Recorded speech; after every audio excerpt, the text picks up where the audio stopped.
Magandang araw mga katuto. So welcome back sa ating YouTube channel. Kuya Mike nga pala ulit. So in this video, pag-uusapan po natin ang isa na namang potensyal na magandang balita ngayon dito sa DepEd Tambayan Facebook page, no? Sinabi dito na additional across the board monthly allowance for all basic education teachers. So sigurado matutuwa po dito mga kababayan or mga katuto yung ating mga teachers, okay, na naghihirap para isalba ang edukasyon dito sa Pilipinas. Okay, sinabi po dito, Senator Bongo filed Senate Bill number 410, also known as the Additional Across the Board Monthly Allowance for All Basic Education Teachers Bill. This bill aims to provide an additional monthly allowance for public school teaching and non-teaching personnel at the basic education level, which includes those in the alternative learning system and distance learning. So sinabi po dito mga kababayan na napakaliwanag na meron pong bill na gustong ipasa itong si Bongo na kung saan ay patataasin po yung across the board monthly allowance or additional across the board monthly allowance for all basic education teachers. Okay? So non-teaching or teaching personnel po ito. Ibig sabihin sa Department of Education po ito mga kababayan, hindi po na-specify kung kasama po dito ang CHED or Commission on Higher Education.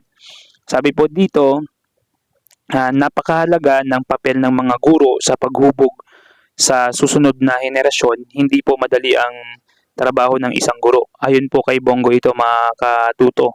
Kaya sa abot ng aking makakaya, patuloy ko rin pong isusuplong ang pagbibigay ng mas mataas na sweldo, benepisyo at incentive sa mga guro.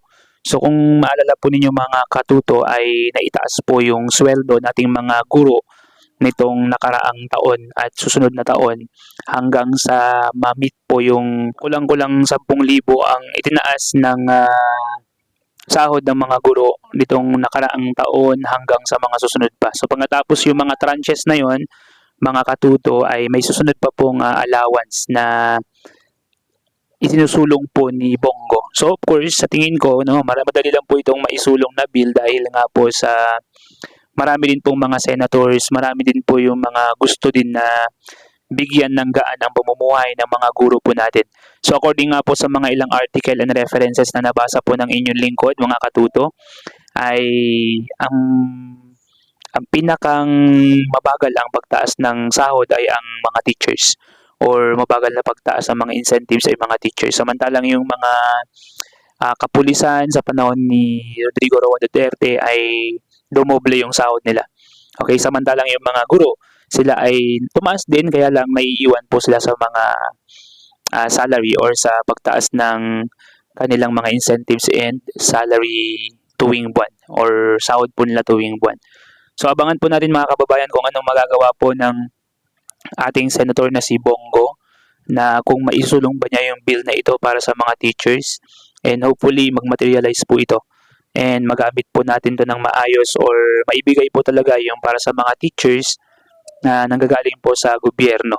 And at the same time mga katuto ay maging motivation ito ng mga teachers natin, especially ang inyong lingkod din na magturo ng mabuti at may angat ang antas ng edukasyon or yung quality or kalidad ng edukasyon dito sa Pilipinas. Dahil syempre, kung demotivated ang isang guro dahil sa nangyayari sa kanya, of course, dahil sumasideline, maaaring dahil sumasideline pa ang isang guro para punan ang mga pangangailangan ng pamilya niya at kulang ang kanyang panustos na nanggagaling sa sahod niya sa gobyerno, of course, gagawa yan ng paraan para mabuhay ang pamilya niya.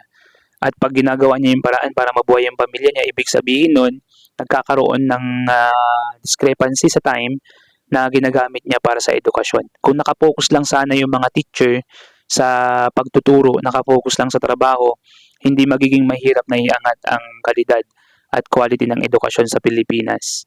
So hopefully, mag-materialize yung mga ganyang mga dagdag pasahod, dagdag incentive sa mga guro. At hindi lang sa mga guro, kundi para maging fair naman, ay ganun din sa mga ibang sektor. Okay? Na talagang kailangan nila ng mga price or salary hike or salary additional or additional salary para sa kanila na maging motivated din at tumaas din or maging maganda rin ang performance ng isang sektor ng gobyerno natin. And hopefully, ito yung maging isang sagot para hindi lagi tayo kulelat sa nangyayaring mga PISA examination. Okay, na kinabibilangan or kinakalahukan ng maraming mga bansa sa buong mundo. So yan lamang po mga katuto ang ating update ngayon dito sa ating channel. So once again, kung gusto niyo palang kumita ng extra na money gamit ang inyong phone and din yung internet, click nyo lang yung aking offer dyan sa baba, sa link sa description upang masuportahan din ninyo yung channel natin. Pakiclick naman yung like and subscribe button. So once again, this is Kuya Mike. Maraming salamat po. Peace out.